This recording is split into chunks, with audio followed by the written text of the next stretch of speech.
How do microplastics affect tropical marine systems like coral reefs, lionfish, or even just the shoreline?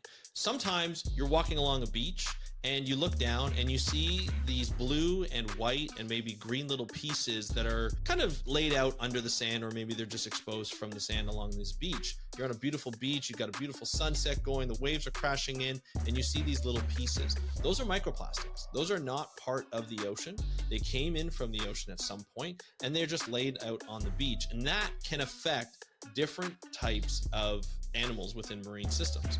So today we're going to actually discuss how it affects marine ecosystems and what we need to do about them, and if policies and beach cleanups actually help.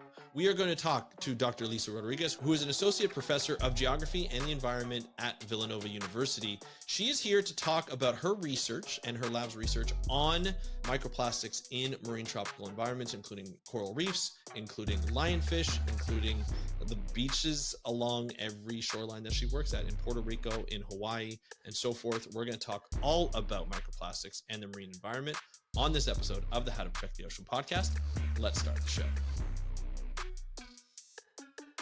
Hey everybody, welcome back to another exciting episode of the How to Protect the Ocean podcast. I'm your host, Andrew Lewin, and this is the podcast where you find out what's happening with the ocean, how you can speak up with the ocean, what you can do to live for a better ocean by taking action. On today's episode, we are going to be talking about microplastics in the marine environment. We've heard about microplastics being in the air, in the water, in our bodies. It's everywhere. And it's something that is a huge concern from a health perspective of humans and from an environmental health perspective when we talk about the planet. We use microplastics and single-use plastics more and more every day, beyond plastic straws, okay? We'll go beyond. Although we discussed it in this interview, we go beyond plastic straws. We go in just what connects and what traps coral reefs and how it's affecting coral reefs, how it affects fish like lionfish, which is invasive, so we're going to study those. And we also look at sediment cores. We talk a little bit at the end about studies to come and when microplastics actually started in the marine environment. This is a great episode. Dr. Lisa Rodrigues, a professor of geography and the environment at Villanova University, is here today to discuss her research on microplastics in the marine environment, not just on coral reefs, which is I thought at first what we were going to be talking about, focusing most of the show on, even though we talked a lot about that, but there's other parts of the marine environment that are affected by microplastics. And it's something that we need to be concerned with, and we need to, make sure that the efforts that are done with beach and coastal cleanups, as well as policies in place to ban specific single-use plastics, do they actually work? And sometimes they may work, but we don't actually see it for ourselves anecdotally when we're out in the marine environment. It's a little bit misleading, but the data shows that it actually works. So we're going to find out all about that and why that is in this interview with Dr. Lisa Rodrigues. So here is the interview. Enjoy, and I will talk to you after. Hey, Lisa, welcome to the How to Protect the Ocean podcast. Are you ready to talk about microplastics and their effects on coral reefs? Hey, Andrew, thanks for having me. I'm excited to be here and to chat more about that. All right. I'm looking forward to this. This is going to be a lot of fun. I say a lot of fun because we're going to be talking about studies and research that's going on. Obviously, the topic doesn't sound like a lot of fun in terms of the effects on coral reefs, but we're going to get into all of that. Before we do, though, Lisa, why don't you just let us know who you are and what you do? Sure. My name is Lisa Rodrigues. I'm a professor at Villanova University, which is just outside of Philadelphia. Awesome. Now, studying in Philadelphia, coral reefs, not something that you find every day. I live in Burlington, Ontario, just outside of Toronto, surrounded by the Great Lakes. I'm a marine biologist. Everybody's like, what are you doing in Ontario? So I want to know, how did you end up in Philadelphia? Obviously a fantastic university. How did you end up in Philadelphia? Yeah, so I first moved to Philadelphia to do my PhD here at the University of Pennsylvania, where I did study coral reefs. Most of that fieldwork, though, was done in Hawaii. So that's not a bad deal, right? Not a bad deal at all. Part of your time in Philadelphia, part of your time in Hawaii. Yeah. Before that, I actually was in your neck of the woods. I did a master's at the University of Toronto. And so I lived in Toronto. Yep. Yeah, I lived in Toronto for a few years. I got my undergrad from Dalhousie University in Halifax, Nova Scotia.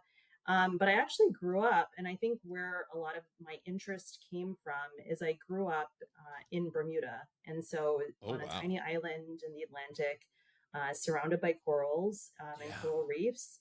And I think, that was just is what sort of generated my interest in marine biology and corals. And I think that's sort of what led me down this path to where I am today. That's quite an adventurous childhood to grow up in somewhere like, very small island of Bermuda. It's a huge destination for people here in Canada because it's so Yes. close and it's such a lovely island.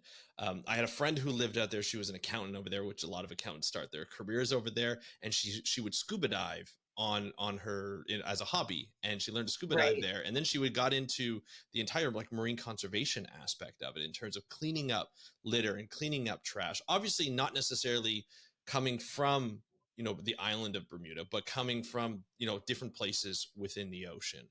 Growing up there, did you sort of grow up in a space where you saw things like this happen, where you could see like not only the beauty of living on an island, but also the consequences of living on a small island in terms of being in the ocean, seeing trash or seeing the degradation of reefs and other animals and environments as you grew up? Did you notice that as a child, or was it just like so young that you didn't have a chance to notice that?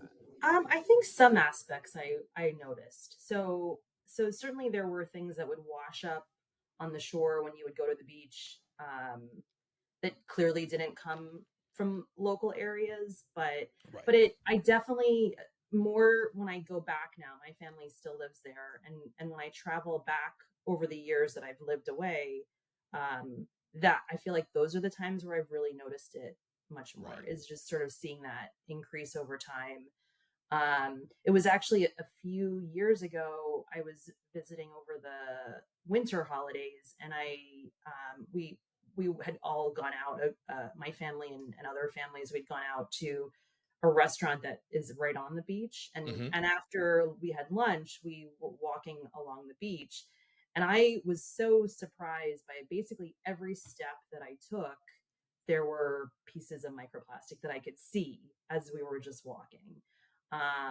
And that was actually, I mean, I'd studied corals for many years prior to Mm-hmm. that, but that was probably the first time where I realized, oh, this is something else that I think we really need to learn more about. Um, It's so interesting you mentioned that because I just got back from a trip in Hawaii. Beautiful place. Obviously, you just talked about it. A lot of corals, a lot of studies that are being yeah. done there. And the one thing I know is we went to this wonderful beach, Lanikai Beach, gorgeous area on Oh, I Oahu, know that. Yeah, right? that is a great place. It's beautiful. The sand is like fine, fine, fine sand. It feels Yeah. so great on your feet. That's what the beach where we noticed the microplastics the most. And the funny thing is I overheard some people saying, like the people that were beside us, they thought it was something from the ocean. Like they thought it was, how sometimes you have these little pieces of what looks like glass, but Mhm. it's not glass. It's actually from the ocean. And they thought that's what it was. They thought it was from the ocean. They didn't like the fact that I told them, actually, it's not. Marine biologists here, that's not from the ocean. I mean, it's from the ocean, but it shouldn't be. It's a microplastic. But they had no idea. Do you think there is like I mean, obviously you and I know, and especially doing a lot of work on microplastics and so forth, do you find that there's a lot of people that may not know how to identify those microplastics if they just see it on a beach? Because sometimes it's kind of hidden, sometimes it's white, and sometimes it's blue, so sometimes it can look like a shell if you don't touch it. Do you find that there's a little bit of that naivete around that? Absolutely. Yeah. And I think that goes for all kinds of litter and debris, right? We don't, so, if you think about just driving your car along around the road or something, unless what I've learned in the last couple of years working with people doing cleanups is that when you start looking for it, you Mm, realize that it's so pervasive and is everywhere. But yeah. that until you reach that point where your eye is kind of trained for it, and it doesn't take long to become sort of trained with this, Right. is then you see it everywhere, and it's actually really difficult not to see it. Like, we actually apologize to people when they join us in cleanups for the first time, because we say, this is great and we're happy that you're here, but just so you know, you're never going to look, and you're going to see this everywhere. No matter where you look, you'll see Yeah. these. And so that applies to what we would call macro debris, like larger Yeah. pieces, as well as the microplastics. Is once you start to see it, you realize just how pervasive it really is. And it's like you want more people to know that, but you also don't want to ruin people's sort of idea of what the ocean is and what it should be and what a beach should be or Right. shoreline should be. But once you learn it, it's like, these scientists, they're always bringing us down, making us more aware of stuff, but it's interesting, as you grow up, in a place like Bermuda, and the idea of just Bermuda just sounds wonderful, right? It must have been a fun childhood, and you again, you don't, as you mentioned, you probably didn't really notice a lot of the things that happened there, and maybe when you're a child, like when I was a child, that it maybe wasn't as persistent as it was Mhm. today, and as we use more and more plastics.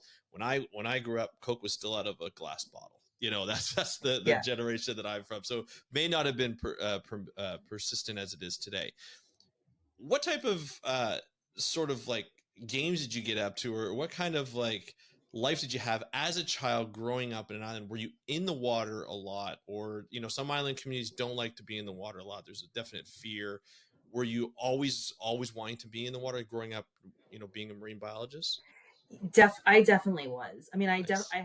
I know what you mean about sometimes people prefer not to be in the water, Right. and I definitely know people who fit into that category. But for me, I was always in the ocean. Nice. Um, so that's where I learned how to swim, was being sort of thrown out of a boat and sort of wait to see what's going to happen. Yeah. Um, and a lot of my summer jobs, through the time that I was in school, but also when I would go home from university, were related to the marine environment in some Right. way. It's just some aspects of science locally. um, I like my favorite place there still, I feel like I could give them a plug, is if you're visiting Bermuda, is to go check out the Bermuda Aquarium Museum and Zoo. It's like a wonderful place. If you Nice. can't get into the water, that's like a really great place to see the fish and of the Yeah. other animals that we have there. And really just that I spent a lot of my time there, and then also involved in research as I got older as well. And so, yeah, we really did spend our time. Like, I remember playing with sea cucumbers on the beach in my summer holidays, because we would Nice. collect them and then play with them on the beach afterwards before putting them back. Right. Yeah, so it was just, to me, it was just like the normal thing that you did, and those were the kinds of things that I learned about, and really grew to appreciate and love. And it was really, I think, getting my interest in science and having sort of a more science background as I went into college and university, was really about wanting to understand how those different things worked, what was going on in the ecosystem. And I was just always really interested in just learning more about them. Yeah, well, yeah. I mean, for me as someone who has the same likes. I mean, that is the dream, right? Is to grow up and to be around the ocean. Can you pinpoint a time in your life where you're just like, I want to learn more about these, and this is what I want to do as a career, like because growing up, you're near the Bermuda Institute of Oceanography. You are Right. around the water. Was there any time in that childhood, or did that come later as you went to university and you did I biology? think it was really early on, actually. Yeah. Like I said, for me, it was, I was sort of spent more time at the aquarium, and they have a research component there as well. And so, I think, probably from the time that I was in middle school, maybe even earlier than that, I knew that like my dream job probably still would be to work there if I could. Um, but yeah, I knew that I didn't know like what it meant to be a scientist really, or to be a professor, so that wasn't on my radar. Right. But I knew that I wanted to do science. I knew that I wanted to do science, be involved in science in some way related to the marine environment. And so that's actually why I ended up going to Dalhousie, was that they have like a really good marine Yeah, program they there, do. on the East Coast. Yeah. Yeah, and they've diversified quite a bit now. Their marine affairs program and their science and Right. research is just top notch in Canada. It's quite lovely. Um, that's awesome. So you have, like, growing up in Bermuda, obviously Canada's really close. So you Yeah. learn about Canada, and then you end up in the U.S. Right. afterwards. And when you come out of Dalhousie, was it still coral reefs on your mind? Was that still what you wanted to study, or was that when the microplastics started to come into play? No, so yeah, my sort of research sort of trajectory was after I finished, I had a degree in biology from Dalhousie. Um, I knew that I wanted to do a master's. I really enjoyed, I'd had some experience doing research at Dal, and I knew that I wanted to kind of keep doing that. So I looked around. I ended up doing a project actually partially based in Bermuda and partially based in Toronto. Okay. On I worked in a lab that focused on crustacean behavior, and I studied uh, an organism that's on reefs. It's a hermit crab that's actually endemic to Bermuda. Okay. Um, that's actually really cool. It's a really cool hermit crab Hermit crabs species are awesome. what one of the things that I found out about it is that the males are primarily mobile in the way that we would imagine hermit crabs to be. They walk around in shells. But it's unique in that the majority of females of the species actually live in tubes that are fixed to the reef, and so they cannot move around. Wow, And I did not know that. yeah, and so it's a really interesting species. Again, this is one I haven't studied this in years and years. I'd Yeah, love to look at it again, but there's a lot of kind of just interesting behavior that we studied related to that, like whether there was some choice in what the females were doing. Turns out that there's not. They're kind of relegated to living in interesting. these like suboptimal little tubes. Hmm. But yeah, that's so I studied that at the University of Toronto. I actually took a year off after that and worked in Bermuda at the aquarium doing research more on terrestrial work there. And then I ended up finding an opportunity at the University of Pennsylvania to do a PhD, and that's really where I got into like coral reef Right, ecosystems. right. And it wasn't until in the last sort of like 5 or 6 years that I've been at Villanova as a faculty member that um, it just sort of became clear that studying plastics, marine debris in general, as well as microplastics, was something that I would like to do more of.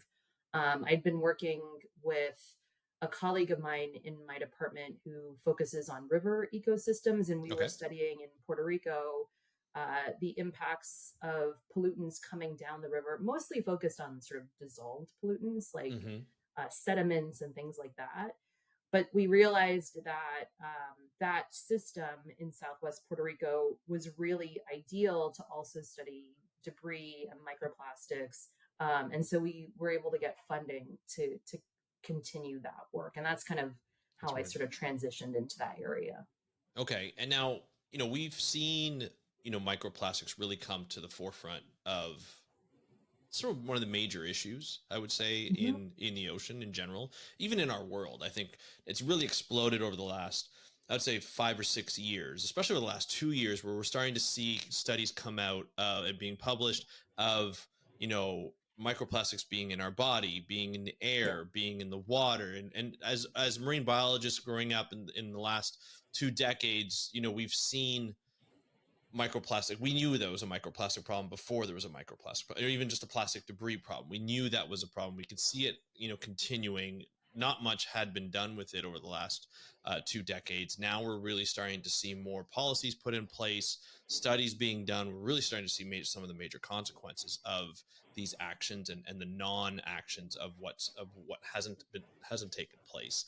Um, Seeing studying coral reefs and marine debris, why coral reefs at this point?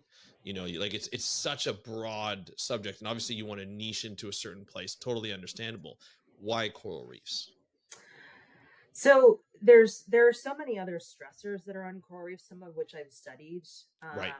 And so this, there are many studies that have shown when you have these sort of multiple stressors, just like with humans, Yeah. if you're sick, you're more likely to have something else happen to you, or it's harder to do things. Um, and that's the same thing with corals, is while they're much simpler organisms, they're definitely this sort of compounding aspect of multiple stressors is something that is really important, because we're sort of Hmm. throwing many, many things at them. Um, and so this sort of felt like kind of a natural next step for the research that I was doing, whereas previously mostly focused on some of the physiological impacts, like sort of what's happening in the coral's body when Yeah. different stressors happen. Um, and so to sort of now tie in this other aspect, we haven't directly, there are other studies out there. We haven't directly in my lab looked at what the direct impacts are of microplastics on corals, in part because it's very difficult to study in the field, which I Yeah. think is where the important questions are. Right. And so instead, what we've been doing is looking at some of the more broader ecosystem impacts of beaches, mangroves, and tropical river systems that are sort of all adjacent to coral reef Mm. ecosystems. And we sort of look at the impacts there. And what we're trying to understand is kind of where the debris is coming from, where it lands. So like, where does it sit for a while? Because then that can kind of tell us where we're more likely to find microplastics, and maybe also give us some clues as to where we can kind of do some prevention Right. and more management activities. Right. This is perfect. We just got into a lot there, and I want to kind of break it down a little bit Sure. because there was so much there that it was kind of juicy from a scientific point of view that I wanted to break down. We talked about cumulative effects in coral reefs. Now, obviously, we have bleaching because of major heat, sun, like even more sunlight exposure. We have ocean acidification are some of the three major things that have caused mass coral bleachings in the past, and even just the development of, with ocean acidification, the problem in developing stony corals or any kind of coral that uses calcium and so forth. And I don't want to go into the details of that because we've covered it on other podcasts, and we want to focus on the microplastics here. But when you start to look at, you mentioned in the field it's very difficult to study just the direct impact of microplastics on these corals because we have all these other things that are affecting it at the same time. Is it possible, I know for some people, some researchers, where they actually take corals and grow them in situ, or sorry, not in situ, but in a lab, Mhm. where they can manipulate the environment a little better to tease out those cumulative effects. So, in essence, like control light, control heat, and then expose them to microplastics. Has that been done so far before, or have you done that, or Yes. anybody else done that? Yes. So there are several studies where people have done laboratory experiments like you were describing to assess the impacts, and or they have sort of varied questions. Sometimes Right, it's the simple question of, do will corals consume right. these microplastics or not? And there's kind of a mixed bag of results, I think, in terms of what's out there. So depending on the species, depending on the sort of the details of the study, you can find that corals, yes, will eat microplastics and consume them. They tend to be more likely to do so if the microplastics have a biofilm on them. So, like if Oh, you leave interesting. something with water in water, no matter what, even if the water looks crystal clear and clean, there's bacteria in there that will end up causing like a sort of a slimy film on the Yeah, surface of things. yeah. Um, and so that's a biofilm, is there's a sort of like microbial activity that coats the surface of something. And that, we think, the sort of the thought behind that is that ends up being like a mimicry to something that would be food. Hmm. um, and so the corals might just be fooled, and other organisms too might be fooled into thinking that this sort of seems like it is something edible, and Right. so they ingest it. In the case of corals, the other thing that's kind of interesting is they have also been known to spit out microplastics, so they Huh. ingest. Um, And so it's hard to know how much actually stays in. So corals polyps are just a really simple sac. Yes. They have just one opening, unlike humans and other animals where we have two openings. Right. They just have one. And so, you know, food and waste goes in and out of the same opening. And so they also don't really have they have a stomach, but it's not really the same kind of thing that we Hmm. have. And so they don't it's unclear how much digestion is going on, or whether they're the same issues that we see with birds or fish when it comes to ingestion of plastics. Um, so anyhow, there is this sort of like complicated story, I think, of they definitely do consume. They seem to consume more when they're covered with biofilm, but they are able to also egest. And so because of that, it also has become more challenging to try to understand what the potential long-term impacts might be, um, on corals themselves, in the way that, other researchers who focus on fish or birds might more easily be able to sort of determine. Right. So anyhow, that's That's the that's out for my understanding of what we kind of know so far. Yeah, and it's such a broad kind of subject matter. I think a lot of people think corals, they don't think of how many different species of corals there are around the world, right? There's a lot of different ones. They all react differently to heat, to temperature, to ocean acidification, and I'm sure they all, will be different when it comes to microplastics and their exposure to microplastics, just like nutrients and so Mhm. forth. So it becomes a difficult thing to study.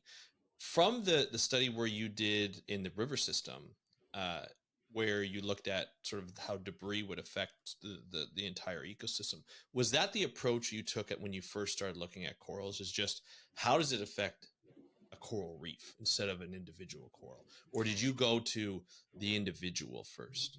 So for corals, we typically, the way that I've been studying it is we focus on individual species Oh, cool. first, Okay. and not as much on the overall system, although we try to draw conclusions that can Yeah. apply to the overall system. Right. And so in part, I think some of that is because the corals that I've been studying mostly are in Hawaii. And there are fewer species that are there, especially in a particular bay that we work in, where it's much of the bay is dominated by two very distinct species. And so a Gotcha. lot of the work that I've done has been focused on sort of a comparative Hmm. study. Sometimes they tend to do different things. They have different Right. strategies. But yeah, we tend to, at least for me, I tend to focus on the coral, and I think that's in part just because I would consider myself to be more of a physiologist, like sort of trying to Mm, understand how the underlying, um, yeah. biology is working in the system. Right. That makes sense. That makes complete sense. Now, at this point of the podcast, people are listening and they hear, okay, so you're at Villanova University, fantastic university, right? One of the best in the country. You do field work in Hawaii. So the first thing people are going to ask me is like, how do I work with Dr. Rodrigues so that I can live in Philadelphia and then I can go to Hawaii once, maybe twice a year? Do you get a lot of students who are also interested? Because coral reef is, when you first get into marine biology, especially students, they want to learn about, the top subjects are marine mammals, sharks, and then you have coral reefs. Do you get a lot of people who come and be like, hey, look, I've seen your work. I like what you do. I like where you go. How do I work with you?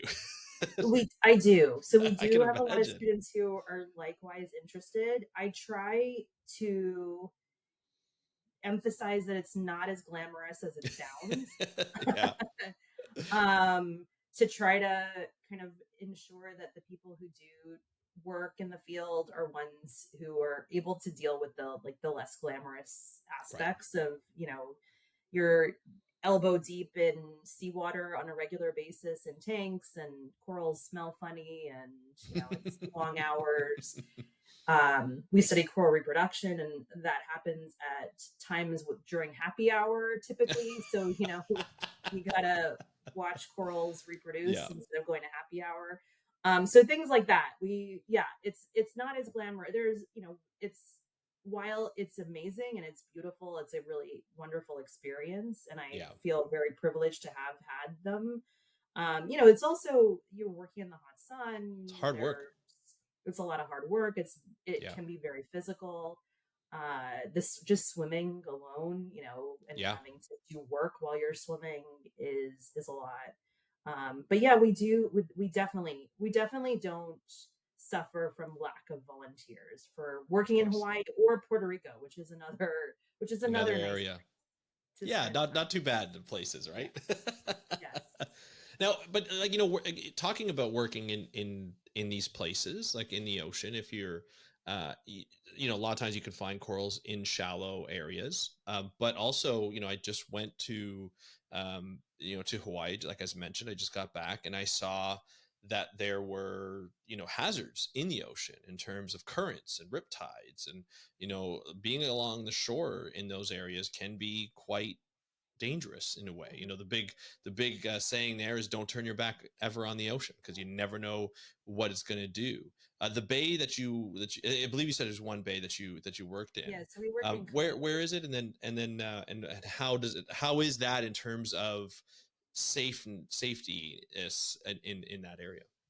Sure. So we work primarily off of the coast of Oahu, which is Okay. the main island of Hawaii where Honolulu is located. Yeah. But on the sort of the opposite side of the mountains from Honolulu, there's a marine institute there called the Hawaii Institute of Marine Biology. Right. And when I was a graduate student to my PhD, and then also since then as a faculty member at Villanova, we've been working there on and off. It's located in Kaneohe Bay, Oh, which okay, is one of cool. the largest bays there. It's Yeah. not too far from Lanikai that you were talking about earlier. Yeah. Um, it's a very sheltered bay. The the Marine Institute is itself on a small island, Okay. and that island is completely surrounded by fringing reefs. So Oh, you wow. barely need to get your toes wet in order to be able to see the corals, and even then you could stay fairly dry and see them from land. So everything is fairly close. It's one of the reasons why there's just so much research that is actually done at Hmm. that location. It's relatively easy to work with. And then throughout that bay there are also patch reefs that are kind of distributed throughout the inner part of the bay. um, and then as you get further out into like just sort of at the mouth of the bay, things can sometimes be a little bit more choppy. Hmm. Um, but that usually those are more experienced people will go and Right. do that work out there. So Yeah. so yeah, it's a nice place. Yeah. They have really great facilities in terms of on the island itself to be able to do experiments. And so we've done before tank experiments where we can bring corals into tanks in seawater and do some manipulations and things like that. So there's a That's lot great. of different That's things nice to we can. have. Yeah, it's great. Yeah, that's amazing. You mentioned earlier, looking at where corals are situated was important. Near the mouths of rivers, but not all corals are near the mouths of rivers. We know rivers can be a spot where debris comes out and Mhm. microplastics are created through that.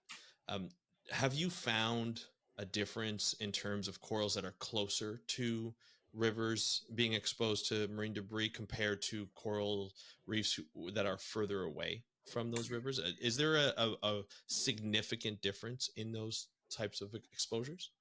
That's a really great question. It kind of depends. So we've seen more sediment impacts than direct debris impacts in those, but there'd be some parallels, is my guess.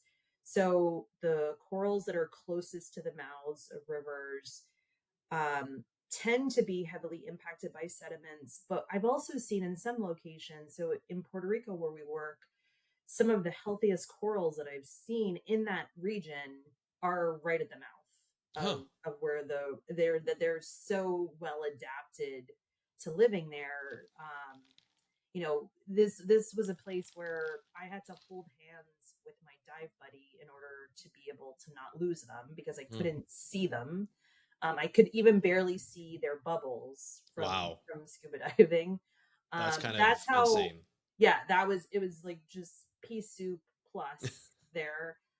And yet the corals that we just like, and you don't, because it's so difficult, the visibility is so bad, you kind of, it's sort of like this otherworldly kind of experience where you kind of swim up until they're right in front of your face. Do you realize, oh, wait, this is a coral? Right. um, were so healthy and what I would describe as a happy coral. Its polyps were all extended. It was happily feeding. So there can be definitely some local adaptations that are probably Hmm. happening. Um, and it's funny, we don't see as much debris in those kinds of areas. I'm sure it's there at at the micro level. It's just very difficult to measure and quantify. Um, but yeah, we tend to see most things will be on a reef in terms of debris where you have kind of protrusions on the reef, things that, you know, that debris can get wrapped around Yeah. or trapped on.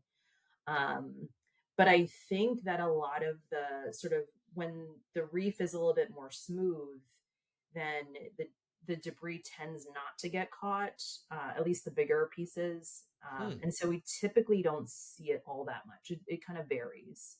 So when you say smooth, are you talking about like flat type of corals that are like Exactly. almost like plate corals, like Monte Yeah, so coral? more of like or even sort of rounded mounding corals Right. where there's less kind of crevices or less upright where you have more branching corals and Yeah. um or other branching structures or where it does seem like you more debris is piling up and Interesting. Yeah. stays there. Very interesting. That's really, yeah. I think that's cool. That's cool to see those types of differences. Again, looking at the different species and diversity of the shapes of the corals in terms of how it kind of intersects with all these different pathways that they could get Right. exposed. Right. Right, and we see parallels in other ecosystems as well. So, in mangroves, which are usually adjacent to these coral reef ecosystems and are trees that are going to grow in saltwater, their roots tend to be the places that get plastic bags or rope or things like that twined around them, and you see that becomes Hmm. like sort of an obvious feature sometimes. um, but that in other areas that are maybe more flushed where the water is able to, yes, bring things in but then also pull stuff out, it may not, water bottles or things like that might not stick around uh, all that long in the Right. system. Because it wouldn't necessarily stick or connect to it. Exactly. It's Yeah. not getting trapped in the same Right. way. So there's the variety of the way the ecosystem looks, but then there's also the variety of the trash that we produce and Right. how that plays into it. Yeah. And even though seeing a water bottle is not good in the ocean, it may not affect the corals in that situation. Exactly. It may not have the same kind of abrasive or shading impact that Right. rope or plastic bags can have. Is there, with all these different adaptations, the different shapes and different features of a coral, and even where where they grow and where they're located, is there a common method that you can evaluate the health of the coral in terms of being exposed to microplastics, because a lot of times when we hear about like microplastics in marine mammals, we see it in their tissue and the chemicals, there's an increase in the chemicals from those microplastics in their tissue, Mhm. so they obviously absorb it into their system. It doesn't sound like this is happening with corals, or am I wrong here? We've just not gotten to that part. I think I don't know that we know yet if Okay. how much chemically there's an impact or not. So yeah, I'm not sure that we're there yet. With corals, um, one of the features that has typically, well, there's two things that we typically study. One is sort of their photosynthetic potential. So like Yeah. how, right, like if we remember that corals are symbiotic between an algae, an endosymbiotic symbiotic algae and an animal, how good the photosynthesis is one parameter that we tend to look at when we're looking at health of the overall coral. And then another parameter that we tend to look at are sort of the energy reserves, like sort of how much fats or carbohydrates or proteins are being built up in the animal portion of that. Gotcha. And so possibly the plastics could impact both of those areas, depending on how significant it is. Like, ingestion of microplastics could cause, sort of hypothesized to maybe cause self-shading or shading to happen, and maybe the Interesting. algae can't photosynthesize. And then if you can't photosynthesize, then you're not taking in energy. So there could be these kind of cascading effects. Um, some of the species, so one of the species that I've studied in the past in Hawaii is a really big feeder. So one of the ways that it is able to survive coral bleaching is that it tends to feed on plankton more. Um, and so that could also be another impact. If your little gut is full of plastics, you won't be able to maybe feed as much Right. or digest what you do feed on plankton. And so there could be these other things, but at least as far as I know, I haven't seen studies yet that have taken it to that level, that sort of physiological level with microplastics in corals. That's really cool. Like to see, it feels like we're just scratching the surface, no pun intended, in terms of what it could do, and really bringing a light into, again, no pun intended, in terms of how this, like the physical aspect of trash being on a reef, like a plastic bag being caught on a reef. Or it was amazing when I was walking in the marina where our hotel was, and there were the corners of the marina where you just see the devastation of a lot of the trash that accumulates within a marina, whether that's from the boaters themselves or just a way that this is where the currents led them to, and this is where it is. But wasn't just like plastic grocery bags. There were some like industrial bags, and there was like a lot of debris that you would not expect, oil caps and things like that. It was quite devastating to see that in, what I expected, like Hawaii to be pristine and so forth. I think it's just, you falling for that dream of these Hawaiian waters being so amazing, but they fall victim to a lot of pollution, whether it's from the island itself or from outside of the island. When you do studies like this, you're obviously doing it to see the effect, to see how we can manage it better, right? And the overall aspect of how can we lower the effect of marine, I guess, of marine debris on coral reefs themselves, especially from this physical aspect. Um, what have you? I know it's early on in the process, but what have you come up with? Like, what have you seen, or even talk to colleagues, or even come up with yourselves, where we're just saying, like, how can we get rid of this problem? Like, how can we stop it? Coral reefs tend to be really close to shore. They're the first, sort of one of the first types of ecosystems that really feels the impact of this debris. What can we do as a society, and just like to force policies to stop this from entering the water or even affecting the corals? So I think there's several different layers of this that we can work on. And I think sometimes at the individual level, I think it's important to remember, no matter where you live, no matter how far you are away from the ocean or how landlocked you might be, every single drain that you see leads to the ocean. And whether that's an indirect route where the drain is going to your local lake or river, that is eventually is getting to the ocean. And so every piece of litter, that is in the city of Philadelphia, which is where I live, Right. will eventually end up in the ocean.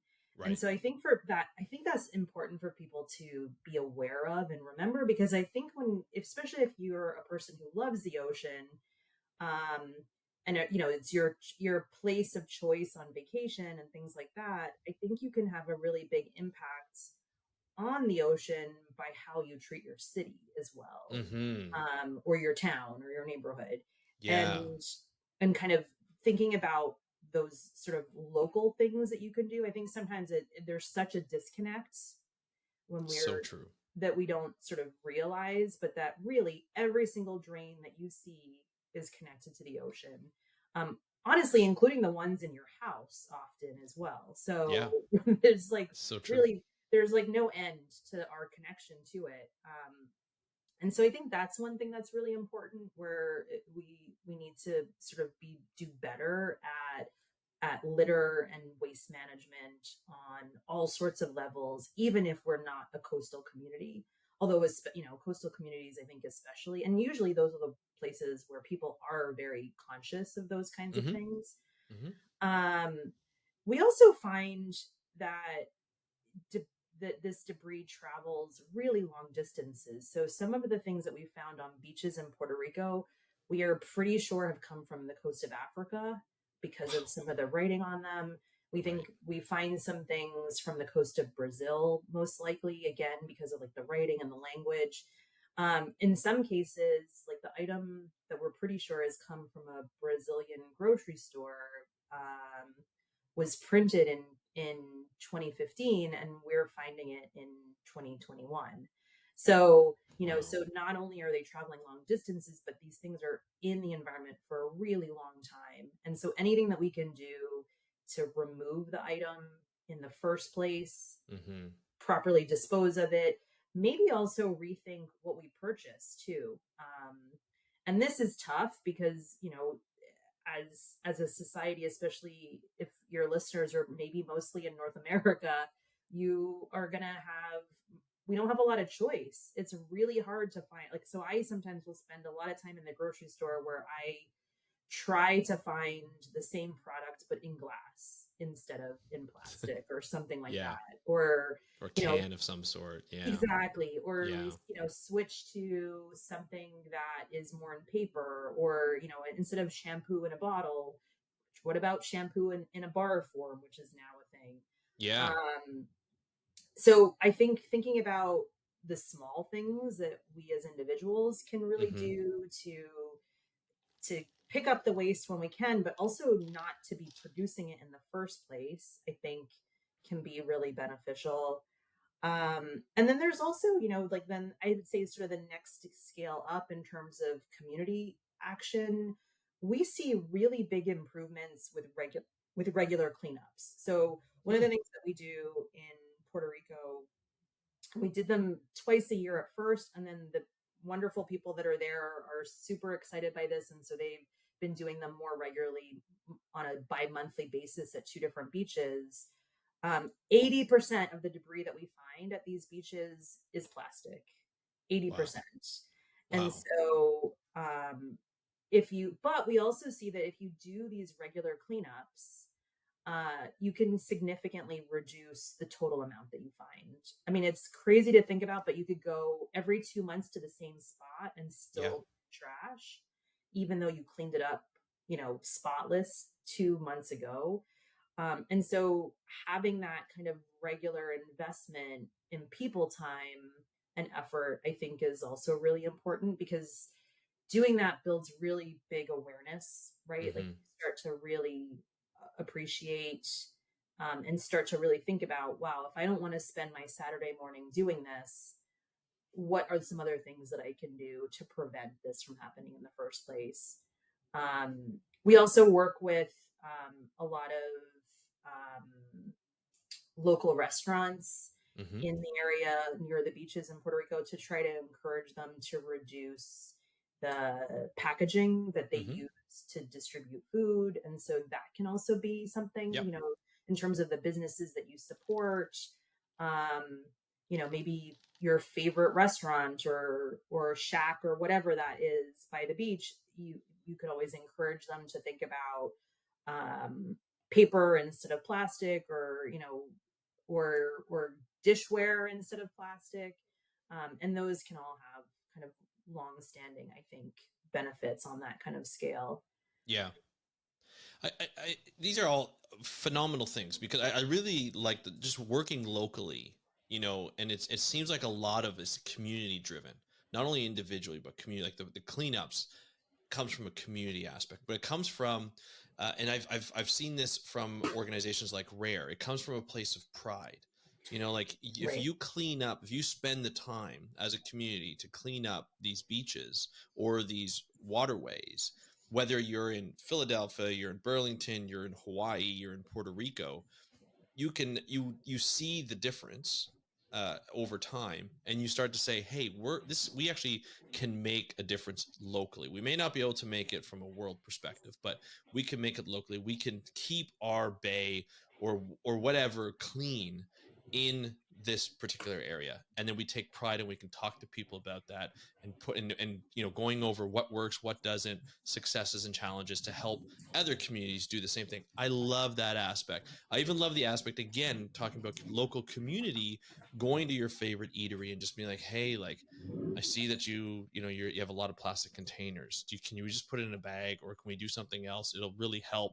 We clean up the beach like twice a month, and I see this stuff all the time. Can we move? I really like that connection. And I feel like we've moved away from that, especially in North America. We've moved away from that local connection, and having that relationship with people you respect, not from a place of, hey, don't do this, you're an awful person, but hey, I've seen this happen. And a lot of times, your branding was on it. You don't want to see that. Like, let's Mhm. try and figure out ways to do it. Whether it works or not is something to be said, like something to look ahead at. But I feel like that really helps in terms of this type of moment. But it seems like people are really just continue to be disconnected from the ocean. Even being in Hawaii, I saw a lot of things that surprised me, and it comes back to this. The first thing is, you're at a lot of restaurants. When you go away, every time a drink came, there was a straw. Mhm. Compostable, biodegradable or compostable straws, which I know aren't really compostable. They're basically plastic. And you just sit there and you're like, look, I understand people are sick of the plastic straw thing. I get it. And I understand maybe we went too far as a conservation sort of plethora of like conservation community to really focus in on that. To me, it was like a gateway to other plastics and our usage of plastics. But it seems like people are almost rebelling against that. You've seen the current administration. We've seen people, just regular people, just being like, I'm just sick of it. I don't want to have a paper straw. Um, how do we, as the scientific community, as conservation people interested in conservation, not even scientists, how do we combat that? Like, what's your opinion on that when we start to see people rebel against the conservation Mhm. things that we want people to take? Yeah, I sort of see it as a sort of a fatigue in a way, Yeah. right? We're just so sick of, and I get that. I totally understand that there's, sometimes you hear so much about something that just doesn't kind of connect. Like, why are we caring about this tiny little tube? Right. Um, yeah, I mean, I think one aspect that I think is important to keep in mind that maybe will help with this is all of these larger pieces of plastic that we use just one time, whether we dispose of them correctly or we don't, all of those things will end up as microplastics over Right. time as they degrade. And so all of the kind of health impacts and the things that are these like scary headlines that you mentioned at the start about where we're finding microplastics in the human body, we can potentially reduce the total number of microplastics if we just get the big things out and we stop Yeah. utilizing them. I think it's also important to remember with plastic that there are these big pros and cons. So imagine you have to go to your doctor's office. You are going to be pretty darn sure, and that you want your doctor to be using all kinds of plastic, right? Plastic gloves, plastic, everything, whatever, because you can see the package being open. You know that it's sterile. You know that so there are definitely places, hospitals are one, where we want to be using Yes. single use plastics and where they're really important for people's health. And but then there are places where we don't need them. Like if for the majority of people who are healthy and have good motor function, they should be able to drink out of a glass without a straw. You don't need Mm-hmm. to use even a paper straw, really. Right. Yeah. Um, and so, it's to think about, I feel like, I think as a society, we need to decide what are the types of plastics that we all admit, yes, actually, these are really important. And in these situations, this is when we want to use them. But that, I don't need a plastic bag to carry my loaf of bread home from the store with me, Right. like I don't need a plastic straw in order to Right. drink from my glass when I go out, because I don't Mm-hmm. use one at, I mean, my guess is most people don't use them when they're at home, right? Like Yeah.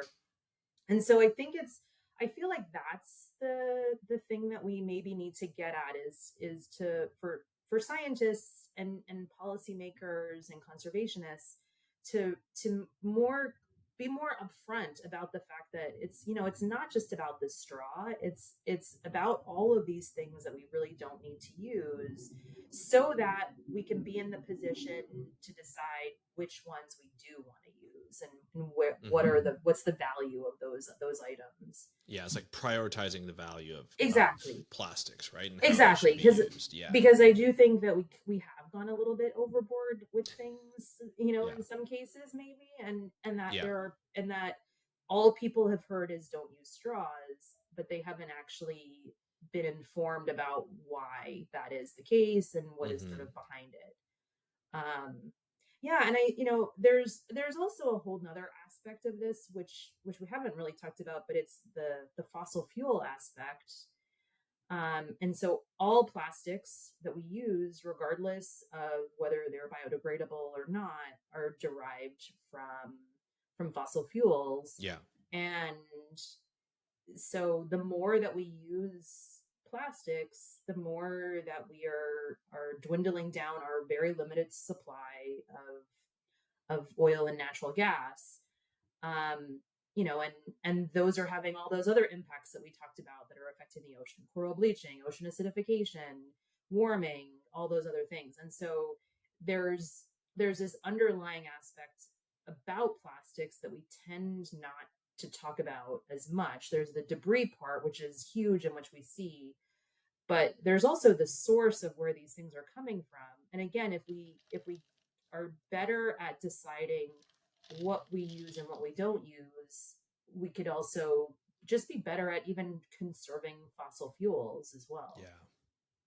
Yeah, absolutely.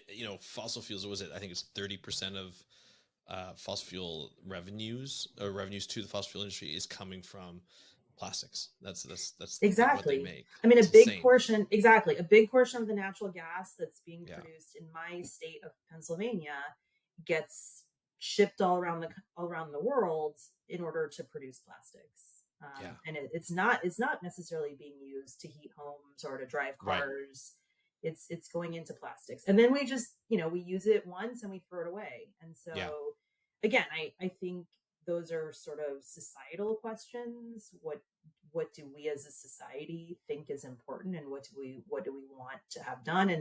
And then I think that helps to drive policy. But when policy doesn't necessarily follow science, I think that's where the consumer has a lot of power, and can really really make a difference by their actions and what they purchase or don't purchase. And I think that does, I mean, we see that often. That can go a long way into making important changes happen. Yeah. No, 100%. It's an interesting, like, complex issue that we're in with this type of things. And again, I think it's the disconnection from the environment that a lot of people have these days, in terms of, let's not interrupt our daily lives to make these changes to help the ocean, when we don't see a lot of things that are happening in the ocean for many of us who live inland. But we're all connected. And I think when it comes to, I think you were right from the get-go, Lisa, when you mentioned, like, it's about community. Do things community, do things local. There used to be that saying that really, I think it hit home, was, was it act local, think globally. And it's it still reigns true today. We kind of we don't say that as much, but it still, reigns true today. And although those things need to be done at a policy level, at a federal and state and provincial level and local level, we still need to act, and we still need to understand that the way we work, the way we do things as a society will affect things down the road. And sometimes we don't have a lot of say in terms of what happens, but there are times when we can take care of our own local places and make a difference. Now, there's a couple more questions I have and this is a great conversation. I love this conversation. I can probably have this conversation for hours and hours on end, but I want to be mindful of your time. There's a couple questions. The first one is, as you're out in the field and doing things with your students and your colleagues, what's the most frustrating aspect of working with, looking at the effects of like microplastics and debris on coral reefs? Like, what when you're out there, like when you see stuff, as you mentioned before, sometimes it can be hard to sort of realize how much, marine debris and microplastics are out there. What's the most frustrating thing for you as not only a scientist, but as a person, as someone who wants to protect the ocean and your the lab that you have? What's the most frustrating you see as a collective, as a lab? That's a good question. I guess I don't know. It's funny. I don't know that there's a lot that does frustrate. Like I feel like there's just so many kind of exciting things that we Yeah. find that we don't have time to get frustrated. But I Okay. guess I guess probably thinking about it more is really just the the pervasiveness of it can get you down and frustrated. Right. Where because we are seeing these things so regularly, there is, so like I said, we've found things that have traveled very long distances, and at first there's this like, oh my god, this is so cool, this came Yeah. from, you know whatever Like place many Tokyo hundreds or of miles whatever, away. right? Yeah. um and but then it sort of, when it dawns on you, oh wow, this thing has been in the ocean for many years, or many miles, kilometers. I think that can sometimes get kind of frustrating. Like I was saying before, we could go back to the same exact spot every 2 months, and it doesn't look like we were necessarily Hmm. there 2 months before. The Right. data show that the number is going down. So when we Right. actually quantify it, we do see That's that the interesting. numbers reduce. But that, just looking at it, it's very hard sometimes to discern that there has been some improvement. Mm-hmm. And so that, I think sometimes that can get a little bit frustrating for people, for just anybody really. And is that the reduction? Is that the actions of people cleaning up, or is that the actions of policies actually working, do you I think? think that's the action of people cleaning up. Okay. As far as I know, at least in that area, there Yeah. hasn't been any real change in policy. Mm-hmm. And so I think it's that we are just cleaning up more regularly, and so we see it. Locally in Philadelphia, a colleague of mine has been working on more upstream areas of some local rivers. And there we've got he has some evidence that shows that plastic bag bans that are happening in some municipalities but not others may be having an impact on what they're finding in the rivers. So there Okay. is some evidence Yeah. that policy is having an impact. Yeah, which is nice. Like both, the cleanups and the policies. It's nice to see that both have the evidence is showing that they work. That's really, I think that's really important for communities to understand, for people to understand, because I think people are like, what's the like, what can we do? Right. There's microplastics all over the ocean, in the Mariana Trench. Like there's nothing we can do about it. And sometimes we rely too much on government and expecting those policies to go through, but we don't actually go out and do the work ourselves, or even work within our local councils and say, hey, Right. shouldn't we, if this works, shouldn't we have a cleanup crew? Like, wouldn't it be Right. great to have that cleanup crew, like here in Burlington, hire some students, clean up Yeah. the debris on a regular basis, and measure it, see if it Yeah. reduces, see if it works. I think, Absolutely. yeah, I think that's really important to tell people, is that it actually works when it's done, even though it may not seem like it is. That Absolutely. right? Yeah, that's absolutely true. Is that, and it partly I think it's just our memories that it's For hard sure. to kind of remember what it was like the last time. Yeah. But yeah, if you take the time to collect the data, and it doesn't take a lot of extra effort to do so, there are a lot of different organizations online that have tally sheets for these Right. kinds of cleanups. And so you can find something that Yeah. suits you, and then it's actually kind of fun when you're out there, when you pick something up before you put it in the bag, you just like make a little tally of whatever it is. Yep. Because that could also help you identify where things are coming from. But then it can also help, the totals at least can help you see whether any new policies are having an impact. And that's what we are starting to see.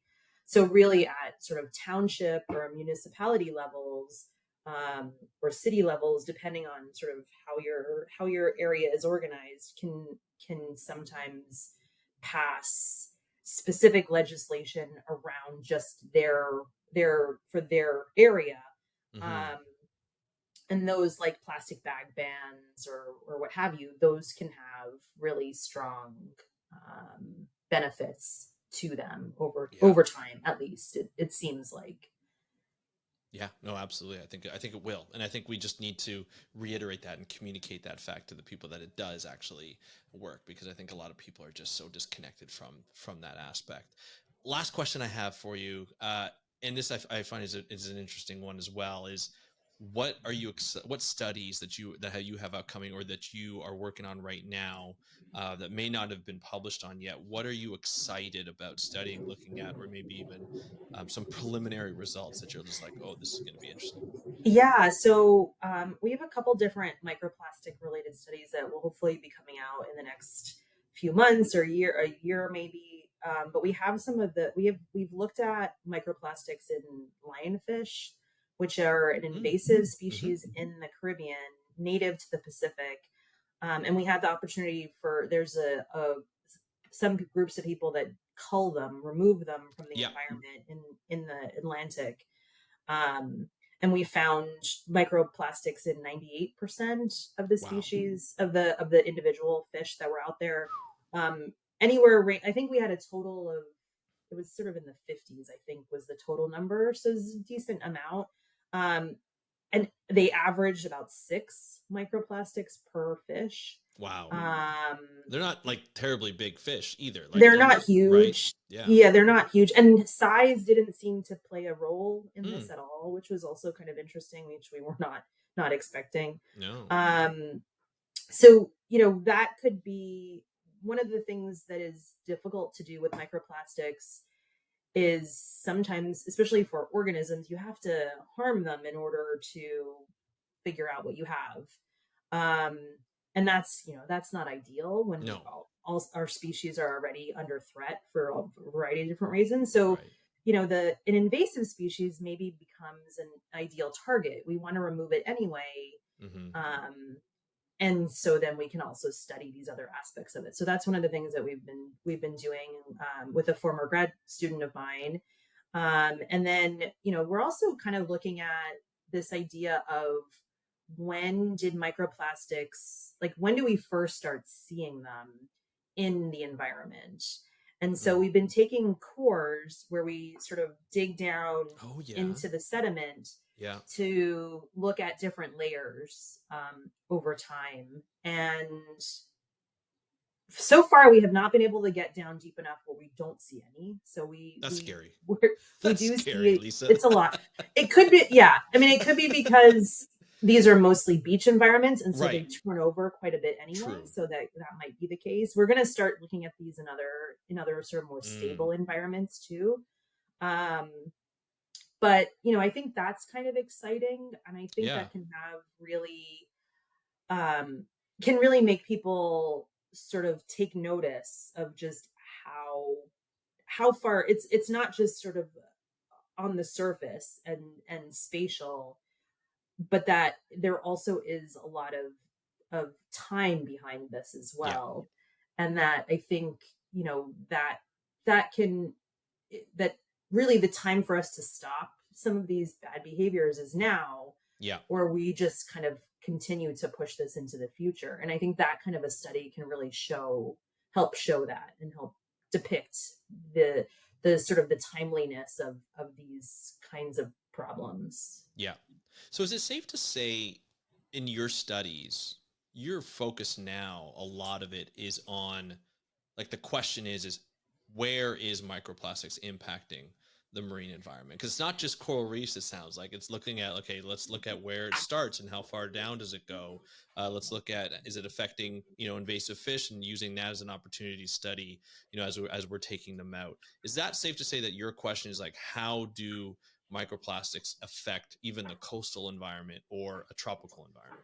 Yeah, absolutely. So, there's, to me, because of just how connected all of these things are, Hmm. um, in space, but also how they behave with each other, I Yeah. think it becomes, in some ways, to me, I feel like I've sort of moved a little bit past corals in some ways, because Yeah.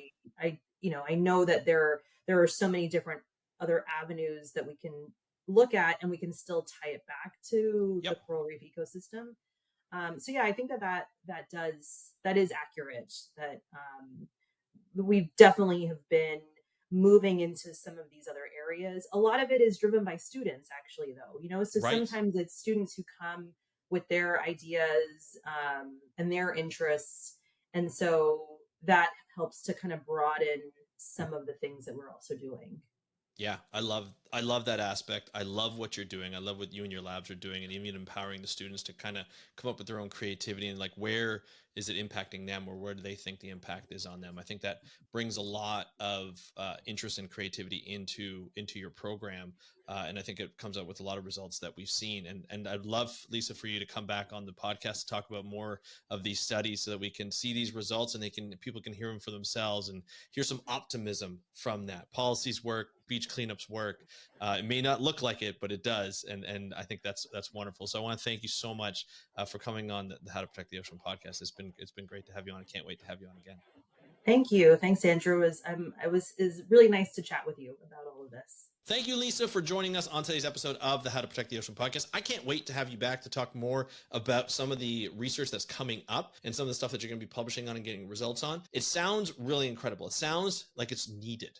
It sounds like we need to know how the environment is affected, so that we can put management and policies in place so that we can get rid of this stuff, right? That's how important it is. That's why it's important to have scientists like Lisa and people in her lab to go out and do this type of work. It's not easy work, even though, working in Puerto Rico, working in Hawaii sounds like a wonderful trip. And I'm sure there are aspects of the trip and when they go in the field that are phenomenal, but it's also very difficult to see environmental degradation like they see each and every day. And to have that optimism that the stuff is working, beach and coastal cleanups, as well as policies in certain places that are working, we need to talk more about that. We need to get that more on podcasts like this, on videos like you're watching on YouTube, on social media like you're probably going to see me put out, is the fact that there are places where it works, and it's unique to everybody, but we need to find out more of where these policies and these cleanups are actually working. And that's why it's important, when you do a cleanup or you do a policy, you measure and evaluate the results.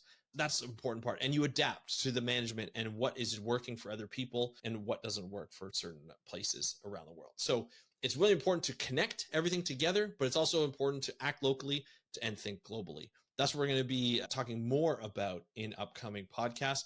Getting that optimism back, getting the fact is that we are connected to the ocean always, no matter where you live in Burlington, Ontario, or live in Philadelphia, Pennsylvania, or you live in Hawaii or Puerto Rico, where you see the ocean every day.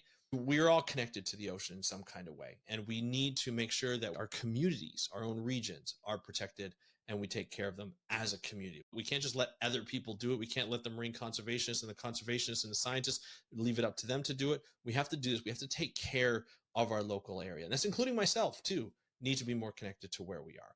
But that's what we're going to be talking about in future episodes. But I hope you enjoyed this episode. Lisa was such a great communicator. Want to have her back on soon. And I told her after, I said, you should be on more podcasts. You should be doing more of this, because people need to know what you're up to, because I think it's really important. But so I want to thank Lisa. I want to thank her lab for the work that they do. And I want to thank you for listening to this episode of the How to Protect the Ocean podcast.